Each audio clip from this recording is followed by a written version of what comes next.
தோழமைகளுக்கு பிருந்தாவல்லவனின் அன்பு வணக்கங்கள். இன்றைய பதிவில் அம்மையார் கவிதா ஸ்வர்ணவல்லி அவர்களுடைய நான் அவன் அது என்ற கதையினை வாசித்து கேட்கலாம். பத்திரிகையாளர், படைப்பாளி என இரு தளங்களிலும் இயங்குபவர். பெண்களின் வாழ்வையும் விளிம்பு நிலை மக்களின் வாழ்வையும் தன் படைப்புகளில் மிக நேர்த்தியாக பதிவு செய்து தருபவர். இவருடைய முதல் சிறுகதை தொகுப்பான பொசல் பரவலான கவனத்தை பெற்றுள்ளது. மார்கழி மாச குளிர் மச்சத் தொலைக்கும், தை மாச குளிர் தரையை துளைக்கும் என்ற அம்மாச்சியின் சொலவடை ஞாபகத்திற்கு வந்தது. தை மாச பனி தரையை துளைத்து கொண்டிருந்தது. வீட்டின் சாவி துவாரத்தை கூட மூடியாகிவிட்டது. மெத்தை, போர்வை எதற்கும் கட்டுக்குள் வராதது போல் பனி தன் முழு ஆவேசத்துடன் ஆடிக்கொண்டிருந்தது. அதிக பனி தற்காலிக தலைவலியை ஏற்படுத்திவிட்டது. கிச்சன் பக்கம் போய் ஒரு இஞ்சி டீ போட்டு எடுத்துக்கொண்டு டிவி இருந்த ஹாலுக்கு வந்து சோஃபாவிற்குள் என்னை புதைத்து கொண்டேன். என் மேலாக 4 தலையணைகள் ஒரு போர்வை என்று பதுங்கு குழியில் இருப்பது போல் ஆக்கிக் கொண்டேன். மெதுமெதுவாக சோஃபாவின் சூடும் டீயின் சூடும் உடம்புக்குள் இறங்க ஆரம்பித்தன. சத்தமில்லாமல் டிவியை இயக்கி வழக்கம் போல ரிமோட் விளையாட்டை ஆரம்பித்தேன். ஒவ்வொன்றாக தாண்டி தாண்டி வந்து கொண்டே இருந்தது. தானாக என்னை அறியாமல் உள்ளிருந்து ஏதோ ஒன்று என்னை நிறுத்தியது போல் ரிமோட் இயக்கத்தை நிறுத்தினேன். பகல் நிலவு படத்தில் இருந்து பூமாலையே தோல் சேரவா என்ற தரை உதிர் பூக்களுக்கு நடுவே sleeveless sorry, cotton churidar, midi tops என்ற சகலவிதமான ஆடைகளிலும் ரேவதி பாடிக்கொண்டிருந்தார். சட்டென்று ரவி அண்ணாவின் ஞாபகம் வந்தது. அண்ணன் தான் அடிக்கடி சொல்வான் என்னிடம், உன் ஞாபகம் வந்தா நான் இந்த பாட்டை பார்த்துப்பேமேனா, அச்சு அசப்பில் ரேவதி ஒன்ன மாதிரியே இருப்பா தெரியுமா என்று. ஆமால, ஒரு கேசட் முழுக்க இந்த பாட்டை தான் இவன் பதிஞ்சு வச்சிருக்கான், அடிக்கடி வீடியோவில் போட்டு போட்டு பார்த்துக்குவான் என்று பெரியம்மாவும் சேர்ந்து சொல்லும்போது ஒரு மாதிரி வெட்கம் முகம் முழுவதும் பரவி ஓடும். ரவி அண்ணன் நான் வயதிற்கு வந்த பிறகு என் ஆளுகைக்குள் பல்வேறு சட்டத்திட்டங்களுடன் என் குடும்பத்தினரால் நுழைய விடப்பட்ட ஒரே ஒரு ஆண்மகன். என் அம்மாவின் தூரத்து சொந்தம் பெரியம்மாவும் பெரியப்பாவும். சுத்திமுத்தி சொந்தத்தில் எனக்கென்று இருந்த ஒரே அண்ணனும் அவன் மட்டும்தான். சிறு வயதில் இருந்ததெல்லாம் அவனை பற்றிய பெரிய அறிமுகம் ஒன்றும் இருந்ததாக எனக்கு ஞாபகம் இல்லை. வயதிற்கு வந்து அதற்கான சடங்குகள் முடிந்து அப்பாச்சியின் வீட்டில் இருந்து அம்மாச்சியின் வீட்டிற்கு வந்து நான் தங்கியிருந்த அந்த 10 நாட்களில்தான் ரவி அண்ணன் அறிமுகமானான். அவனுடைய முதல் நாள் இன்னமும் பளிச்சென்று மின்னல் போல மனதிற்குள் வெட்டுகிறது. அப்போது என்னை பார்க்க வந்த வள்ளிக்குமார், ஆனந்தராஜ் மாமா என எந்த பையன்களுக்கும் அனுமதி இல்லை. பானு, சுப்பு அக்கா, கலா அக்கா, மான்சித்தி இவர்கள் மட்டும்தான் என்னோடு இருக்க அனுமதிக்கப்பட்டிருந்தார்கள் அம்மாச்சியால். பெண் என்றாலும் மான்சித்தியுடன் மட்டும் நான் அதிகம் பேசிவிடக்கூடாது என்பதில் ஆச்சி கண்ணும் கருத்துமாக இருந்தாள். சித்தி அப்போதே கொஞ்சம் ஃபெமினிஸ்ட், போராட்ட குணமுடையவள். கல்லூரிக்கு ஜீன்ஸ் அணிந்து செல்லும் அவளை கொஞ்சம் அதிர்ச்சியாக பார்க்கும் சொந்தங்களுக்கு மத்தியில் கல்லூரியில் உடன் படிக்கும் ஆண் தோழர்களை வீட்டிற்கு அழைத்து வந்து வீட்டு தொழுவத்தில் கட்டி போட்டிருக்கும் மாட்டிலிருந்து அவளே பால் கறந்து டீ போட்டு கொடுத்து பார்ப்பவர்களுக்கு மாரடைப்பை வரவழைப்பாள். ஆனாலும் அம்மாவின் பிரியத்திற்குரியவள் என்பதால் வேறு வழியே இல்லாமல் என்னுடன் இருக்க சித்திக்கு சம்மதம் சொல்லியிருந்தாள் ஆச்சி. அந்த 10 நாட்களும் என்னை பார்த்து பார்த்து கவனித்து கொண்டவள் சித்தி. உளுந்து சோறு, பூண்டு கஞ்சி என்று சைவமாக ஆரம்பித்து பச்சை முட்டையை நான் அழ அழ என் வாயில் ஊற்றி கொடுமைப்படுத்துவது வரை எல்லாமே செய்தாள். 10 நாட்களும் அம்மாவின் சொந்தக்காரர்கள் யாராவது என்னை பார்க்க வந்து கொண்டே இருந்தார்கள். ஒவ்வொரு நாள் மாலையும் ஒவ்வொரு வகை பூவிலும் என்னை அலங்காரம் செய்து உட்கார வைப்பாள். எனக்கு தாழம்பூ வைத்து அலங்காரம் செய்ய வேண்டும் என்று அம்மா ஆசைப்பட்டாள். ஆனாலும் அவளுக்கு அது கைகூடி வரவில்லை. தாழம்பூ ஒன்றும் கிடைக்காத பூ அல்ல. ஆற்றுக்கு செல்லும் வழியில் தாழம்பூ காடே இருந்தது. ஆனாலும் கொத்து கொத்தாக அதில் சுருண்டு இருக்கும் பாம்புகள் தாழம்பூ பற்றிய நினைப்பையே தூர தூக்கி வீசி இருந்தன. தாழம்பூ காடு பக்கத்தில்தான் ஆவுடையாச்சி கோயில் இருந்தது. அங்குள்ள ஆழ்வார் ஒருத்தர் தான் ஆவுடையாச்சிக்காக தாழம்பூக்களை பறித்து செல்வார். தாழம்பூ பறிப்பதற்கென்றே தொரட்டி ஒன்றை வைத்திருப்பார்கள். 10 அடி நீளம் இருக்கும். அதனை வைத்து தூரத்தில் இருந்து முதலில் மெதுவாக செடியை அசைத்து விடுவார்கள். பின் ஓர் அசைவிற்கு அதிலிருந்து பாம்புகள் சரசரவென்று கும்மியல் கும்மியலாக கொட்டும். அவை ஓடிய பின் தொரட்டி வைத்து தாழம்பூவை பறித்து தன்னுடைய குடலைக்குள் போட்டுக்கொள்வார் ஆழ்வார். வயதிற்கு வந்த வீட்டிற்கு ஆழ்வார் வரமாட்டார். தீட்டு என்றொரு காரணம் வேறு இருந்தது. இதனால் தாழம்பூ என்பது அம்மாவிற்கு நிறைவேறாத கனவாக இருந்தபோதுதான் ரவி அண்ணன் வந்து சேர்ந்தான். என் அம்மாவின் முறைமாமனின் மகன். மான் சித்திக்கும் முறைமாமன் தான் ரவி அண்ணனின் அப்பா. சித்தியை பார்ப்பதற்காக வீட்டிற்கு வந்தான் ரவி அண்ணன். அம்மாச்சி அவனை தார்சாவிலேயே நிறுத்திவிட்டாள். நம்ம வேலுமச்சா மகன் ரவி என்று அம்மாவிடம் அவனை அறிமுகம் செய்து வைத்தாள் சித்தி. அதற்கு அடுத்த சில நிமிடங்களில், அட வேலுமச்சா மகனா இது, இத்தனை வளர்ந்துட்டானா என்பது போன்ற ஆச்சரிய கேள்விகளும் நெகிழ்வுகளுமாக சென்றன. பின்புதான் அம்மா அவனை உள்ளே கூப்பிட்டாள். ஒரு பட்டுச்சட்டை பாவாடையும் வாயில் அப்பா வாங்கி தந்து போன வெள்ளை கேக்குமாக உட்கார்ந்திருந்தேன். அம்மா சொன்னால், இது ரவி அண்ணா, நம்ம சொந்தத்தில் உனக்கு இருக்கிற ஒரே ஒரு அண்ணே என்றாள். வளர்த்தியாக லேசான அழகான பெண்மையுடன் சிரித்தால் தெரியும் தெத்து பல்லுடன் முதல் பார்வையிலேயே ரவியண்ணன் மீது நிறைய பிரியம் வந்தது. சிரித்தேன். அவன் 10ஆம் வகுப்பு படிப்பதாக சொன்னான். நான் 8ஆம் வகுப்பு என்றேன். அப்புறம் வழக்கமாக, எப்படி படிக்கிற, எனக்கு இங்கிலீஷ் வராது, நீ தான் கொஞ்சம் சொல்லித்தர்றியா என்பது போன்ற அனைத்து கிராம சொந்தக்காரர்களும் கேட்கும் கேள்விகளை கேட்டுக்கொண்டிருந்தான். சித்திதான் கேட்டாள், இலே அவளுக்கு கொஞ்சம் தாழம்பூ பறிச்சிட்டு வரையா என்று.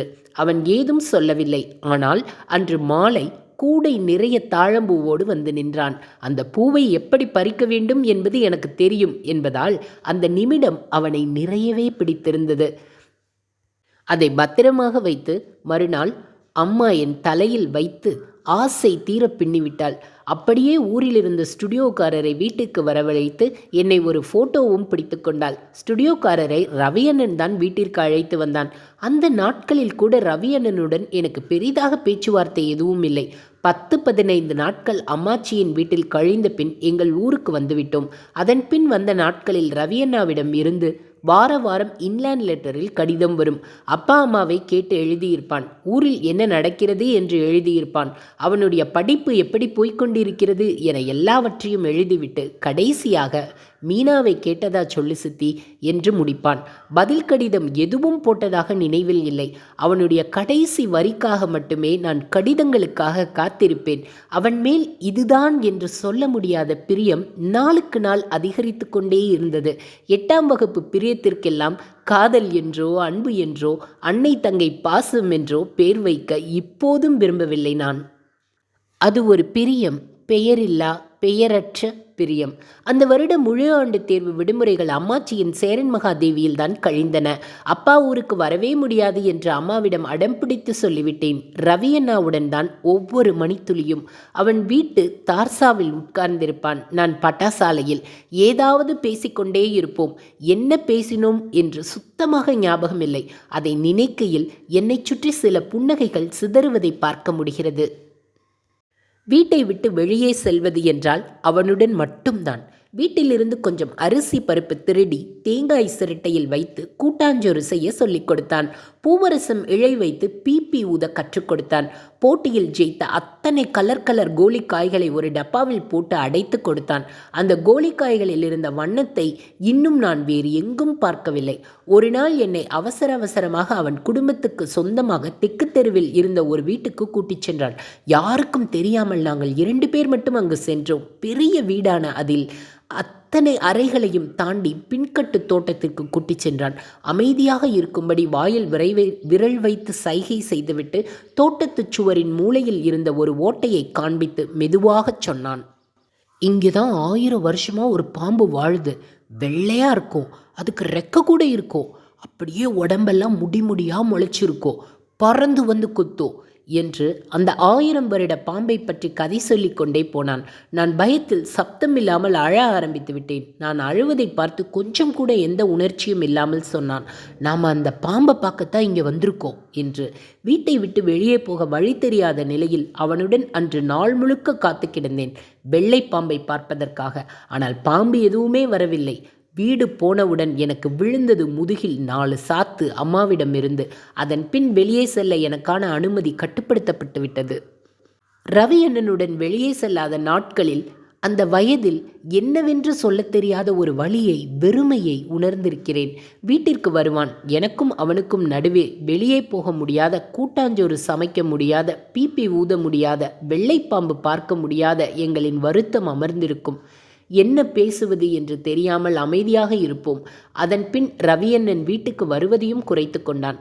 அந்த வருட விடுமுறை முடிந்து ஊருக்கு போகும்போதுதான் ரவியண்ணனை விட்டு போகிறோம் என்று மனதில் உரைக்க அவனை பார்த்ததும் அழ ஆரம்பித்தேன். முதலாக என் தலையை தடவிச் சொன்னான், அழாதல, நேரம் கிடைக்கும்போது வீட்டுக்கு வரேன் என்று. அந்த ஒரு வாக்கியத்தை நம்பிக்கையாக வைத்து மட்டும்தான் நான் சேரன் மகாதேவியிலிருந்து அன்று புறப்பட்டு வந்ததே. அண்ணன் வரவே இல்லை. ஆனால் அவனிடமிருந்து மறக்காமல் கடிதம் மட்டும் வந்து கொண்டே இருக்கும். அதே கடைசி வரிகளுடன். வழக்கம் போல் இங்கிருந்து பதில் கடிதம் எதுவும் போகாது. 9ஆம் ஆண்டு வகுப்பு விடுமுறையில் மறுபடியும் அம்மாச்சியின் ஊர், ரவியண்ணன். ஆனால் இந்த முறை எங்கள் இருவருக்கும் நடுவே அண்ணனுக்கும் எனக்கும் முறைப்பெண்ணான சுபிதாவின் வரவு இருந்தது. அவள் மும்பையில் பிறந்தவள். அண்ணனின் வீட்டு பக்கம்தான் சுபிதாவின் பாட்டி வீடு. நான் அடுத்த தெருவில் இருந்தேன். ரவி அண்ணனுக்கு இயல்பாகவே சுபிதாவின் மீது இருந்த காதல் காரணமாக என்னை பார்க்க வருவதை குறைத்து கொண்டான். முதலாக அண்ணன் இல்லாத சேரன் மகாதேவி நாட்கள் எனக்கு வாய்த்தன. ரவி அண்ணன் மீது அளவற்ற கோபம் எழுந்தது. எழுதவும் தெரியாத பொசசிவ்னஸும் அவன் மீது வளர ஆரம்பித்தது. சுபிதாவின் மீது பொறாமை என்று ஒரு டீனேஜின் அத்தனை குழப்பங்களும் என்னை ஆட்டி படைத்தன. ஆற்றுக்கு நான், அம்மா, சித்தி, அக்கா, பெரியம்மா என்று போகும் பெண்கள் கும்பலுக்கு ரவியண்ணன் தான் துணைக்கு வருவான். தற்போது அண்ணனின் சிபாரிசில் அந்த கும்பலில் சுபிதாவும் சேர்ந்திருந்தாள். சுபிய ரவிக்கு கட்டி வச்சா நல்லா இருக்கும்ல, 2 பேருக்கும் எத்தனை பொருத்தம் என்று அம்மா ரவியண்ணனின் அம்மாவிடம் சொல்லிய ஒரு நாள் என் அம்மாவை தலையில் நங்கென்று கொட்ட வேண்டும் போல தோன்றியது. போதாக்குறைக்கு சுபிதா வேறு என் எரிச்சலை அதிகப்படுத்தினாள். ஆற்றில் உள்ள பாறைகளில் துணி துவைக்கும் போது யாருக்கும் தெரியாமல் அண்ணனின் உடைகளை மட்டும் அவள் துவைத்து கொண்டிருந்தாள். எனக்கு என்ன செய்வதென்றே தெரியாத மனக்குழப்பத்தில் நிறைய வலியுடனும் பொறாமையுடனும் ஆத்திரத்துடனும் அண்ணனிடமிருந்து விலகத் தொடங்கினேன். அதன் பின் 1 வருடம் அண்ணன் நினைப்பு மனதுள் இருந்தாலும் அந்த வழி ஆறவே இல்லை. ரவி அண்ணன் என்னை ஏமாற்றிவிட்டான் என்றே நான் நம்பினேன். என்ன ஏமாற்றினான்? எதற்காக ஏமாற்றினான்? எப்படி அப்படி ஓர் எண்ணம் எனக்கு வந்தது என்று இப்போது யாராவது கேட்டாலும் எனக்கு சொல்லத் தெரியாது. அது அப்படித்தான், சொல்ல முடியாத துயரம், பெயரற்ற துயரம், பெயரில்லா துயரம். 10ஆம் வகுப்பு ஆண்டு விடுமுறை 11ஆம் வகுப்பு செல்வதற்கான சிறப்பு வகுப்புகள் இருந்ததால் சில நாட்கள் மட்டுமே ஊருக்கு செல்ல வாய்ப்பு கிடைத்தது. வழக்கம் போல் சேரன் மகாதேவிதான். உடன் யாரும் இல்லாமல் தனியாக என்னை பார்க்க வந்த ரவியண்ணாவை பார்த்த முதல் நிமிடம் அவன் மீதிருந்த அத்தனை கோபமும் வடிந்து ஓடியது. நான் ஒரு வளர்ந்த பெண் என்பதையெல்லாம் மறந்து அவனுடன் கோலிக்காய் ஆடிய அந்த சிறு பெண்ணாகவே ஓடிப்போய் கட்டிக்கொண்டேன். அண்ணன் திகைத்து விட்டான். அவனுக்கு தெரியாது அது 1 வருட வழி என்று. நாங்கள் இருவரும் சேர்ந்து வெளியில் போவது இல்லை என்றாலும் ஒரு நாளுக்கு 1 முறையாவது வீட்டிற்கு வருவான் அண்ணன். ஏதாவது பேசுவான். அவன் எழுதிய கவிதையை காண்பிப்பான். அண்ணன் அப்போது +2 முடித்துவிட்டு என்ஜினியரிங் நுழைவுத் தேர்வுக்காக படித்து கொண்டிருந்தான். அதனால் நிறைய நேரம் அவனால் என்னுடன் இருக்க முடியவில்லை. என்ஜினியரிங் கிடைத்ததும் அவன் மெட்ராஸ் செல்லப் போவதாக சொல்லிக் கொண்டிருந்தான். விடுமுறை முடிந்து ஊருக்கு கிளம்புவதற்கு 1 நாள் மட்டுமே இருந்தது எனக்கு. அதன் பின் எனக்கு இங்கு வரும் சந்தர்ப்பம் கிடைக்கவே கிடைக்காது. என் மணி துணிகளுக்கு கூட அட்டவணை போட்டு வைக்கப்பட்டிருந்தது. ஏற்கனவே அண்ணனும் மெட்ராஸ் போய்விடுவான். அவனை பார்க்கவே முடியாது என்றுதான் தோன்றியது. அதீதமான ஒரு பதற்றத்தில் அண்ணனிடம் கேட்டேன், அண்ணா, என்னை கல்யாணம் பண்ணிக்கிறியா? உன்னோடவே வச்சுக்கிறியா என்னைய என்று. அவன் சட்டென்று அதிர்ந்து நின்றது இப்போதும் மனதிற்குள் நிழலாடுகிறது. எதுவும் சொல்லவில்லை. அமைதியாக கிளம்பி போய்விட்டான். அதன் பின் அண்ணனுடனான எனது தொடர்பு முற்றிலுமாக நின்று போனது. அவ்வப்போது அவனை பற்றிய கதைகளை அம்மா சொல்வாள். மெட்ராஸ் போய்விட்டான், என்ஜினியரிங் படிக்கிறான், வேலையில் சேர்ந்துட்டான், நிறைய சம்பளம் வாங்குறான் என்றெல்லாம். கேட்டுக்கொள்வதோடு சரி. அதன் பின் எனக்கும் வாழ்க்கை வேறானது. படிப்பு, வேலை, சம்பளம், காதல், நட்பு என்று முழுவதும் வேறானது. அண்ணன் இருக்கும் அதே சென்னையில் தான் நானும் வேலை பார்த்து கொண்டிருக்கிறேன். ஆனால் அவனை பார்க்க வேண்டும் என்று தோன்றியதே இல்லை. அண்ணனிடம் அன்று கேட்ட கேள்வியை இப்போது நினைத்து பார்த்தாலும் சிரிப்பு வரும் எனக்கு. எதற்காக அப்படி ஒரு முட்டாள்தனத்தை செய்தேன் என்று. ஒருத்தன் மீது அப்படி என்ன பிரியம் வேண்டி கிடக்கிறது? விடை தெரியாது. இந்த மாதிரியான ஒரு தருணத்தில்தான் அண்ணனை மறுபடியும் பார்க்க வேண்டியிருந்தது. பொங்கலை ஒட்டி ஊருக்கு செல்வதற்காக எக்மோர் ரயில்வே ஸ்டேஷனில் காத்து நின்றேன். ஊர்ப்பட்ட கூட்டம், மூச்சு முட்டியது. என்னுடைய ரயில் எங்கு நிற்கிறது என்று கூட தெரியவில்லை. லக்கேஜையும் தூக்கி கொண்டு கண்ணா பின்னாவென்று அலைந்து கொண்டிருந்த என்னை சட்டென்று வழிமறித்து நின்றான் அண்ணன். அவனை பார்த்ததும் என்ன தோன்றியது என்பதை எழுதுவதற்கு வார்த்தைகளோ மொழியோ இங்கு கிடையவே கிடையாது. பரவசம், பயம், அழுகை, சந்தோஷம், வார்த்தைகள் கிடைக்காமல் தடுமாறி ஒரு குட்டி நவரசத்தையே அரங்கேற்றிக் கொண்டிருந்தேன். என் தலை தட்டி லக்கேஜ் வாங்கி, இப்போவோ அதே மாதிரி திருதிருதானா, இன்னும் திருந்தலையா நீ என்றபடியே ரயிலுக்கு அழைத்து சென்றான். அவனும் ஊருக்கு செல்வதாக கூறினான். அதே ரயில், வேறொரு கம்பார்ட்மெண்ட் அவனுக்கு. அவ்வப்போது வந்து சாப்பிட்டையா, தலையணை வாங்கிக்கோ, பத்திரமா படுத்துக்கோ என்று அட்வைஸ் செய்துவிட்டு போனான். இரவு முழுக்க எனக்கு தூக்கமே வரவில்லை. திருநெல்வேலி வந்திருந்தது. அண்ணன் தான் வந்து எழுப்பிவிட்டான். லக்கேஜ் தூக்கி வந்தான். நிறைய பேசிக்கொண்டே வந்தான். கடைசியாக கேட்டான், எப்பல கல்யாணம் என்று. கொஞ்ச நாளில். லவ் மேரேஜ் தான். அப்பா அம்மா ஓகே சொல்லிட்டாங்க என்றேன். நீ இன்னும் கல்யாணம் பண்ணிக்கலையா என்று கேட்டேன் அவனிடம். உன்ன மாதிரியே ஒரு பொண்ணை தேடிட்டுருக்கேன் என்றான். எதுவும் பேசிக்கொள்ளவில்லை இருவரும். அதற்கு பிறகு பால்ய வயது இருபால் நேசத்தை மிக அழகாக பிரச்சார நெடியே இல்லாமல் செதுக்கிய அம்மையார் கவிதா ஸ்வர்ணவல்லி அவர்களுக்கு நன்றி. மீண்டும் ஒரு அழகான பதிவுடன் சந்திக்கலாம். நன்றி.